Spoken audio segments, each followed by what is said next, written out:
വരാൻ വരും. എല്ലാം അറിഞ്ഞാലും എല്ലാം ബോധ്യപ്പെട്ട് കഴിഞ്ഞാലും പിശാചിന്റെ ദുർബോധനം നമ്മുടെ ഖൽബിലേക്ക് കയറി വരും. ഒരു വഅദ് കൊണ്ടോ ഒരു ഉപദേശം കൊണ്ടോ ഒരു സദസ്സ് കൊണ്ടോ നമുക്ക് തീർക്കാൻ കഴിയുന്നതല്ല ഇത്. ജീവിതത്തിന്റെ അവസാന സെക്കൻഡ് വരെ പിശാച് മനുഷ്യന് ദുർബോധനം ചെയ്തുകൊണ്ടിരിക്കും. മനുഷ്യരിലുള്ള പിശാചുക്കളും ജിന്നുകളിലെ പിശാചുക്കളും. അതുകൊണ്ടാണ് ഖുർആൻ സൂറത്തുൽ ഫാത്തിഹ മുതൽ സൂറത്തുൻ നാസ് വരെ നോക്കൂ. ബിസ്മില്ലാഹിർ റഹ്മാനിർ റഹീം. കാരുണ്യവാനും കരുണാനിധിയുമായ അല്ലാഹുവേ, നിന്റെ നാമത്തിൽ ആരംഭിക്കട്ടെ. ഇഹ്ദിനാ, ഞങ്ങൾക്ക് സന്മാർഗം നൽകണേ എന്ന് പറഞ്ഞ് ആമീൻ ചൊല്ലി അവസാനിക്കുന്ന ഫാത്തിഹ അവസാനത്തിലെത്തുമ്പോ ഖുൽ അഊദു ബിറബ്ബിന്നാസി മലിക്കിന്നാസി ഇലാഹിന്നാസ്. നന്മ ഏതാണ്, നേരായ മാർഗം ഏതാണെന്ന് ഖുർആൻ മുഴുവനും പഠിച്ചു റബ്ബേ. എല്ലാം മനസ്സിലായി കഴിഞ്ഞു. ഖുർആൻ അവസാനിക്കുമ്പോൾ ഓർമ്മപ്പെടുത്തുകയാണ്, മിൻ ശർരിൽ വസ്വാസിൽ ഖന്നാസ് അല്ലദീ യുവസ്വിസു ഫീ സുദൂരിന്നാസ്. ഇതെല്ലാം ബോധ്യപ്പെട്ടാലും നിങ്ങളുടെ ഹൃദയങ്ങളിൽ വന്നിട്ട് പടച്ചവനുണ്ടോ, അല്ലാഹു ഒന്നേ ഉള്ളൂ, അല്ലാഹു എവിടെ, എന്തേ ഞാൻ കാണാത്തത് എന്ന് ചൊല്ലി നിങ്ങളുടെ ഹൃദയങ്ങൾക്കുള്ളിൽ അല്ലാഹുവിനെ കുറിച്ചും ദീനിനെ കുറിച്ചും മോശപ്പെട്ട ചിന്തകൾ നൽകുന്ന ഖന്നാസായ അല്ലാഹുവിന്റെ നാമം പറയപ്പെടുമ്പോൾ ഇല്ലാതെയാകുന്ന ആ പിശാചിൽ നിന്ന് റബ്ബേ കാവൽ തരണേ. ജനങ്ങളുടെ രക്ഷിതാവേ, ജനങ്ങളുടെ രാജാവേ, ജനങ്ങളുടെ ആരാധ്യനായവനെ. ഖുൽ അഊദു ബിറബ്ബിന്നാസ് മലിക്കിന്നാസ് ഇലാഹിന്നാസ്. പടച്ചവനെ, പിശാചിന്റെ ദുർബോധനത്തിൽ നിന്ന് കാവൽ തരണമേ. മിനൽ ജിന്നതി വന്നാസ്. മനുഷ്യരിലും ജിന്നുകളിലുമുണ്ട് പിശാചുക്കൾ. ആ പൈശാചിക ദുർബോധനങ്ങളിൽ നിന്ന് ഞങ്ങളുടെ ഹൃദയങ്ങൾക്ക് പ്രൊട്ടക്ഷൻ നൽകണേ. എങ്കിലേ ഫാത്തിഹയിൽ ചോദിച്ച ആ സിറാത്തുൽ മുസ്തഖീമിലേക്ക് വഴി നടക്കാൻ കഴിയുകയുള്ളൂ എന്ന് അള്ളാഹുവിനോട് കാവൽ ചോദിക്കുകയാണ്. അതാണ് ഖുർആൻ ഇവിടെയും സൂറത്ത് ഫുസ്സിലത്തിൽ ആവർത്തിക്കുന്നത്. ബിസ്മില്ലാഹിർ റഹ്മാനിർ റഹീം. വഇമ്മാ യൻസഗന്നക മിനശ് ശൈത്വാൻ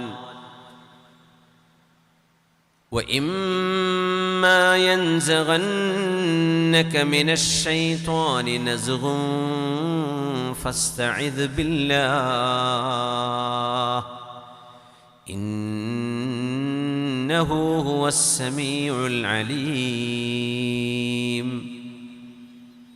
إن الذين استقاموا നേർവഴിയിൽ നിന്നവർക്ക് മലക്കുകൾ സന്തോഷവാർത്ത മരണസമയത്ത് നൽകുമെന്ന് പറഞ്ഞ് ആരംഭിച്ചിട്ട്, നബിയേ, അങ്ങയുടെയും അനുയായികളുടെയും ഹൃദയങ്ങളിലേക്ക് മിനശ്ശൈത്വാനി നസ്ഗ്, പിശാചിന്റെ ദുർബോധനങ്ങളെങ്ങാനും അങ്ങയുടെയോ അനുയായികളുടെയോ കൽബിലേക്ക് പിശാച് കയറിക്കൂടാൻ ശ്രമിക്കുമ്പോൾ ഫസ്തഇദ് ബില്ലാഹ്,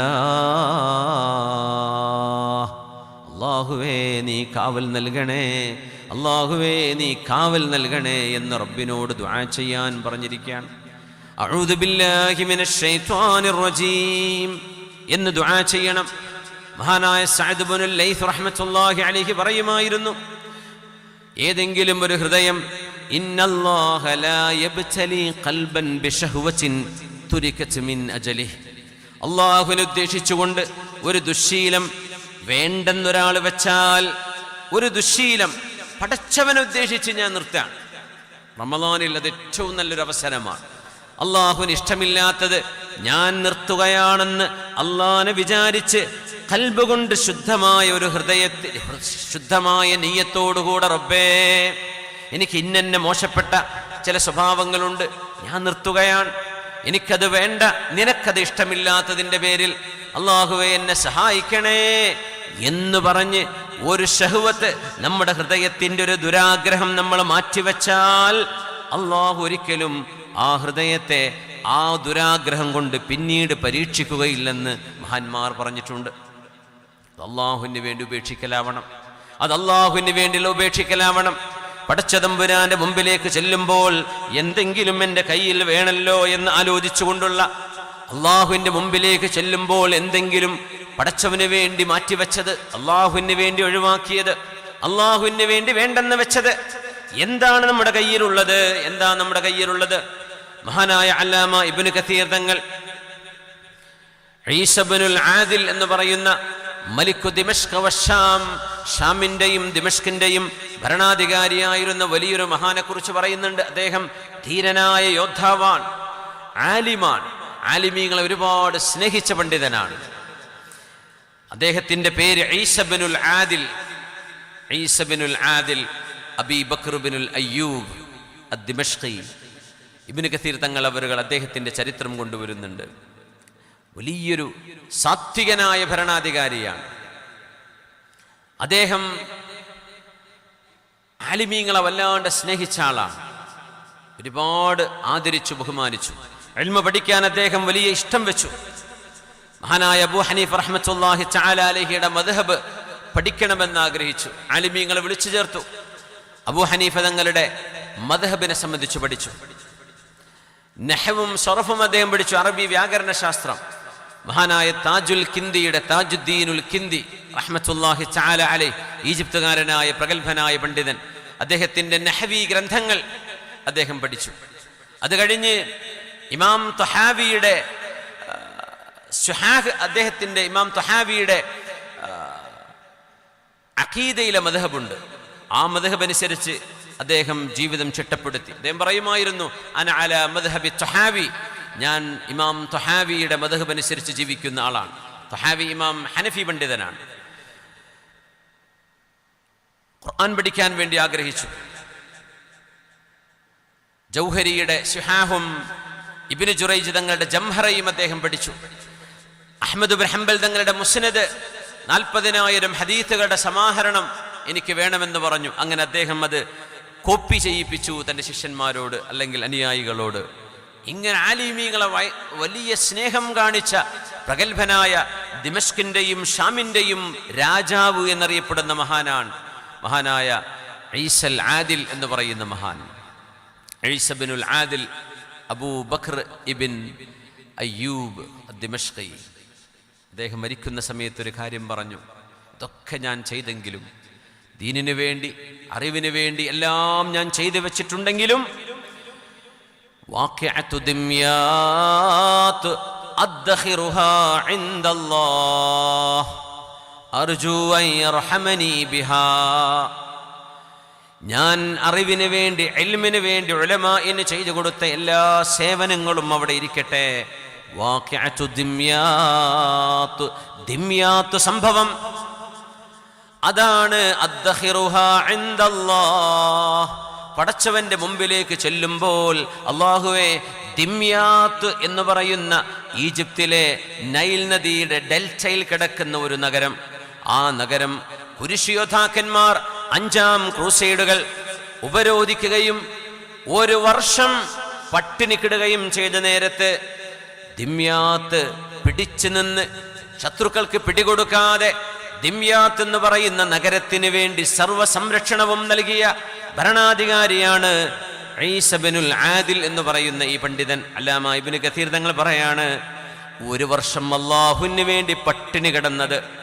അന്ന് കുരിശിയോദ്ധാക്കൾ വന്ന് ദിമ്യാത്ത് ഉപരോധിച്ചപ്പോ, ഒരിക്കലും കീഴടങ്ങാൻ തയ്യാറാകാതെ വന്നപ്പോ അവര് ഉപരോധിച്ചു, ഭക്ഷണം ഉപരോധിച്ചു.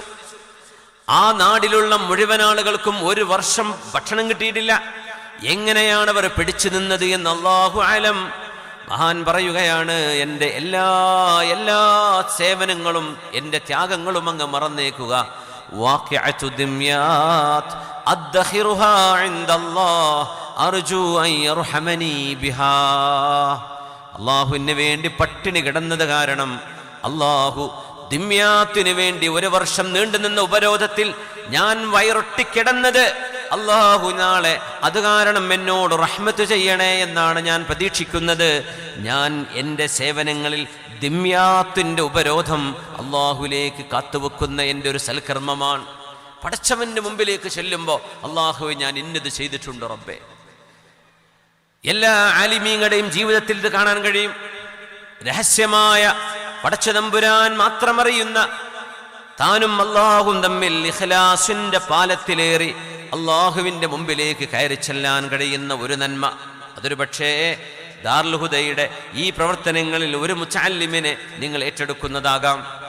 2 പേരെ 3 പേരെ നിങ്ങളെ കൊണ്ട് കഴിയുന്നവരെ പടച്ചവനെ ഞാൻ പഠിച്ചില്ല, പഠിക്കാൻ എന്നെ കൊണ്ടായില്ല, എന്നാലും ഇൽമ പഠിക്കുന്ന, ദീനിന് സേവനം ചെയ്യുന്ന, നാടിനും രാജ്യത്തിനും ഉപകാരപ്പെടുന്ന ഒരു സംവിധാനത്തിൻ്റെ കൂടെ ഞാൻ നിന്നിട്ടുണ്ട് റബ്ബേ എന്ന് നമ്മൾ ഓരോരുത്തർക്കും പറയാൻ കഴിയട്ടെ. അള്ളാഹു അനുഗ്രഹിക്കട്ടെ. ഞാൻ ഈ വാളിന് വരുന്ന സമയത്ത് മൂന്നിയൂര് ഒരു ഉൾപ്രദേശത്ത്, അങ്ങോട്ട് പറയുന്നൊരു പേരുണ്ടല്ലോ പടച്ചവനെ, ആലുങ്ങൽ അല്ലേ, വെളിമുക്ക് ആലുങ്ങൽ മണ്ണിട്ടാമ്പാറ ഒരു ആയിഷ ഹജ്ജുമ്മയുണ്ട്. പ്രായമായ ഉമ്മയാ, വടിപിടിച്ചാ നടക്കണത്. ആ ഉമ്മ 3 പവൻ അല്ല 25 ഗ്രാം സ്വർണം ഇന്നെൻ്റെ കയ്യിൽ ഏൽപ്പിച്ച്, ഇത് ദാറുൽ ഹുദയുടെ ഇവിടത്തെ ഇത്. ആ ഉമ്മ, ഞാൻ തുറന്നു നോക്കിയില്ല, ആ ഉമ്മ കരഞ്ഞുകൊണ്ട് സന്തോഷത്തോടുകൂടെയാണ് ആ വിഷയം പറയുന്നത്. ആ ഉമ്മയുടെ കാതിലെയാണ് പടച്ചവനെ, ഉമ്മയുടെ ചിറ്റ് കമ്മലാണ് ഈ കാണുന്നത്, ഓരോന്ന്. ആ ഉമ്മ മക്കളൊക്കെ വലിയ മുതലാളിമാരൊന്നുമല്ല, ഒരു ചെറിയൊരു വീടും സംവിധാനങ്ങളേ ഉള്ളൂ. ഒരുപക്ഷെ ഈ 3 പവൻ ആ ഉമ്മ നൽകുന്ന ഒരു 300 പവനിന് തുല്യമായിരിക്കും. കാരണം പാവപ്പെട്ടൊരു കുടുംബത്തിലെ ഒരു ഉമ്മ ഇത് ദാറുൽ ഹുദയുടെ മുന്നോട്ടുള്ള പ്രവർത്തനങ്ങൾക്ക്, ദാറുൽ ഹുദയുടെ പ്രവർത്തനങ്ങളിൽ ദീനെത്താത്തിടത്തേക്ക് ദീൻ എത്തിച്ചു കൊടുക്കുന്ന പ്രവർത്തനങ്ങൾക്ക് എനിക്ക് ഭാഗമാകണം, അതിനുവേണ്ടി ദുആ ചെയ്യണം. അവരുടെ മരിച്ചുപോയ ഉമ്മാക്കും ഉപ്പാക്കും അവരുടെ ഭർത്താവിനും ഒരു മകനും മരിച്ചു പോയിട്ടുണ്ട്. അള്ളാഹുർക്കൊക്കെ മഗ്ഫിറത്തും മർഹമത്തും ചെയ്യട്ടെ. അള്ളാഹുരുടെ ഖബറിടങ്ങളെ സ്വർഗത്തോപ്പാക്കി കൊടുക്കട്ടെ. ആ ഉമ്മയുടെ വേറെയും മുറാദുകളുണ്ട് ഹാസിലാകാൻ. അള്ളാഹു നീ ഹാസിലാക്കി കൊടുക്കണേ തമ്പുരാനെ. നോക്കണേ, പ്രായമായി ആ ഉമ്മ ഒരുപക്ഷെ 80 കഴിഞ്ഞ് 90കളിലായിരിക്കുമെന്നാണ് എനിക്ക് തോന്നുന്നത്. അത്രയും പ്രായമായൊരു ഉമ്മ അത് നേരിട്ട് എന്നെ തന്നെ ഏൽപ്പിക്കണമെന്ന ഉമ്മ നിർബന്ധം പിടിച്ചു. അത് ദാറുൽ ഹുദയ്ക്ക് വേണ്ടി ഏൽപ്പിക്കണം, എന്നിട്ടത് ദീനിൻ്റെ ദഅവത്തിന് വേണ്ടി കൊടുക്കണം. നോക്കണേ, സ്വർണത്തിന് എത്രയാണ് വില, നമ്മൾ ആലോചിച്ച് നോക്കൂ. മക്കൾ